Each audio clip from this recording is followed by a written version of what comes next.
नमस्कार मित्रों, आपका फिर एक बार स्वागत है आपके अपने YouTube चैनल फैक्ट एनिमेशन में। दोस्तों, अगर आप चैनल पर नए हो तो वीडियो को लाइक और चैनल को सब्सक्राइब कर ले, जिससे कि आपको ऐसे ही रोमांचक स्टोरी सबसे पहले मिल सके। तो मित्रों, आज हम आपको तीन चतुर दोस्त और रहस्यमयी कुआंओं की कहानी सुनाऊंगा।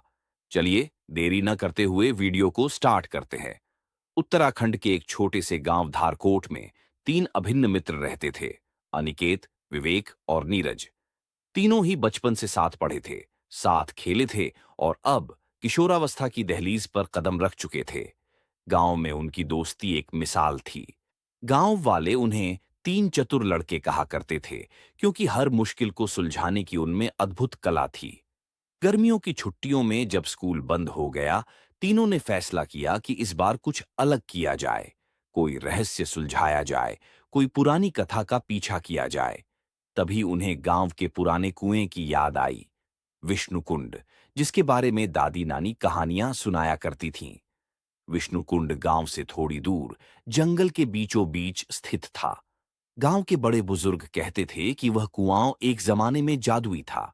कहा जाता था कि जो कोई भी उसकी गहराई में झांकता, उसकी आंखों के सामने जीवन का कोई रहस्य खुल जाता। लेकिन पिछले 50 वर्षों से वह कुआं बंद पड़ा था। उसके ऊपर झाड़ियां उग आई थीं और कोई भी उसके पास जाने की हिम्मत नहीं करता था। एक शाम नीम के पेड़ के नीचे बैठकर तीनों ने तय किया कि अगली सुबह वे कुएं की ओर निकलेंगे। सुबह सुबह बैग में टॉर्च, रस्सी, कुछ खाने पीने का सामान और नोटबुक लेकर तीनों निकल पड़े। रास्ते में नीरज ने कहा, अगर दादी की बातों में सच्चाई है तो ये कुआं जरूर कोई रहस्य समेटे होगा। विवेक, जो सबसे तार्किक था, बोला, शायद सिर्फ अंधविश्वास हो, लेकिन एक खोज की तो जा सकती है। अनिकेत जोश में था, चलो देख ही लेते हैं। जैसे जैसे वे जंगल में घुसे, पेड़ों की छाया और पक्षियों की चहचहाहट ने माहौल को और रहस्यमयी बना दिया। करीब 2 घंटे चलने के बाद वे एक घने हिस्से में पहुंचे, जहां जमीन पर जंगली बेलें फैली थीं। नीरज चिल्लाया, मुझे कुछ मिला। वह बेलों को हटाकर नीचे कुछ देख रहा था। वहां पत्थरों से घिरा एक पुराना कुआं था, वही विष्णु कुंड। तीनों ने मिलकर कुएं के ऊपर की बेलें हटाईं। पत्थर की दीवारों पर पुराने श्लोक खुदे हुए थे। नीरज संस्कृत जानता था। उसने पढ़ा, यो द्रष्टुम साहसम करे, सत्यम पावे जीवन भरे। जो देखने का साहस करता है वह जीवन भर सत्य को पाता है। नीरज ने अनुमान लगाया, शायद इसमें कोई गूढ़ सत्य छुपा है। कुएं में झांकने पर कुछ दिखाई नहीं दिया। टॉर्च की रोशनी भी बहुत नीचे तक नहीं पहुंच पा रही थी, लेकिन हवा में एक अजीब ठंडक थी और एक मंद सी गंध। अनिकेत ने रस्सी निकाली, मैं नीचे उतरता हूं। विवेक ने रोका, नहीं, पहले कोई हल्का सामान नीचे फेंककर गहराई मापते हैं। उन्होंने पत्थर को रस्सी से बांधकर नीचे डाला। करीब 35 फीट गहराई पर वह ठहर गया। तीनों ने तय किया कि वे बारी बारी से नीचे उतरेंगे। सबसे पहले नीरज नीचे गया। जैसे ही वह कुएं की दीवार से उतर रहा था, उसे हल्की सी गूंज सुनाई दी, जैसे कोई प्राचीन मंत्र गा रहा हो। नीचे पहुंचने पर उसे एक गोल गुफा जैसी जगह मिली। वहां दीवारों पर चित्र थे, पुराने अर्शियों, युद्धों और एक विशिष्ट त्रिशूल की आकृति। जब बाकी दोनों भी नीचे आ गए तो उन्होंने देखा कि दीवार के एक हिस्से पर हल्का सा चक्र खुदा था। उसके बीचों बीच एक जगह दबाने लायक थी।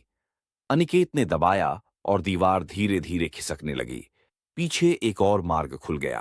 उस मार्ग से वे तीनों एक और बड़े कक्ष में पहुंचे। वहां पत्थर के 3 सिंहासन थे और बीच में एक चमकदार नीली रोशनी से चमकता जलकुंड। नीरज ने गौर किया, ये शायद उस त्रिवेणी कुंड की तरह है जहां तीन शक्तियां मिलती हैं। एक शिला पर खुदा था, 3 मार्ग, 3 प्रश्न, 3 उत्तर, तभी खुलेगा सत्य का दरवाजा। और सामने 3 द्वार थे। हर द्वार पर एक प्रश्न लिखा था। पहला द्वार, जिसे सब देखते हैं पर वह सबका भेद जानता है, वह क्या है? विवेक ने सोचा और उत्तर दिया, आईना। द्वार खुल गया। दूसरा द्वार, जिसके पास सब जाते हैं पर कोई वहां रुकता नहीं, वह क्या है? अनिकेत बोला, समय। द्वार खुल गया। तीसरा द्वार, जो बांटने से बढ़ता है और छुपाने से घटता है। नीरज मुस्कुराया, ज्ञान। तीसरा द्वार भी खुल गया। अब उनके सामने एक चौथा द्वार था। उस पर लिखा था, तीनों उत्तर एक साथ कहो, तभी अंतिम रहस्य प्रकट होगा। तीनों ने मिलकर कहा, आईना, समय, ज्ञान। एक तेज रोशनी के साथ चौथा द्वार खुला। चौथे कक्ष में एक गोल मंच पर एक नीले क्रिस्टल का गोला रखा था। उसके चारों ओर 7 पत्थर की मूर्तियां थीं, प्राचीन अर्शियों की। गोले के पास एक ग्रंथ था, सत्यवेद। नीरज ने पढ़ना शुरू किया। उसमें लिखा था, यह कुआं, यह स्थान और यह रहस्य उन लोगों के लिए है जो साहस, विवेक और बुद्धि से भरपूर हैं। यह ज्ञान अब तुम्हारा है। इसका उपयोग केवल भलाई के लिए करना। विवेक ने पूछा, क्या यह कोई जादू है? जैसे ही उन्होंने गोले को छुआ, तीनों की आंखों के सामने उनकी अपनी जिंदगी के महत्वपूर्ण दृश्य आने लगे। पिछले निर्णय, गलतियां, सीख। यह एक आत्मबोध यंत्र था जो सत्य का दर्पण था। तीनों ने ग्रंथ, चित्रों और शिलालेखों की जानकारी नोटबुक में दर्ज की। उन्होंने यह निश्चय किया कि गांव वालों को इस रहस्य के बारे में सीधे कुछ नहीं बताएंगे, लेकिन उसके ज्ञान का प्रयोग वे जरूर करेंगे। गांव लौटकर उन्होंने एक ज्ञान केंद्र शुरू किया, जहां बच्चों को निःशुल्क पढ़ाया जाने लगा। धीरे धीरे उनका प्रयास प्रसिद्ध हुआ और गांव में परिवर्तन आने लगा। वह कुआं अब भी वहीं था,